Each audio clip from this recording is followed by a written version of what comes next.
मिरज शहर पोलिसांची धडाकेबाज कारवाई. पिंट्या भोरे टोळीवर संघटित गुन्हेगारी कायद्यान्वये कारवाई. मिरज शहरात दहशत निर्माण करणाऱ्या तसेच वारंवार गुन्हेगारी कृत्यामध्ये सहभागी असलेल्या पिंट्या भोरे टोळीविरुद्ध मिरज शहर पोलिसांनी संघटित गुन्हेगारी कायद्याअंतर्गत धडाकेबाज कारवाई केली आहे. या कारवाईमुळे शहरातील गुन्हेगारी प्रवृत्तीच्या घटकामध्ये खळबळ उडाली आहे.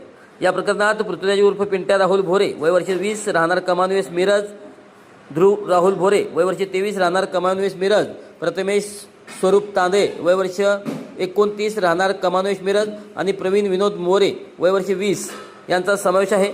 संबंधित आरोपीविरुद्ध मिरज शहर पोलीस ठाण्यात यापूर्वी विविध गुन्हे दाखल असल्याची माहिती पोलिसांनी दिली.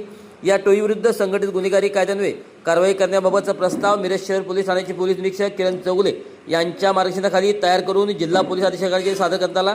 प्रस्तावाची छाननी करून जिल्हा पोलीस अधीक्षकांनी मंजुरी दिल्यानंतर संबंधित आरोपीवर ही कारवाई करण्यात आली आहे. पोलीस निरीक्षक किरण चौगुले यांच्या नेतृत्वाखाली करण्यात आलेल्या या कारवाईचे नागरिकांकडून स्वागत होत असून मिरज शहरातील गुन्हेगारीवर आळा घालण्यासाठी पोलिसांचा कठोर पवित्रा कायम राहणार असल्याचे त्यांनी सांगितले.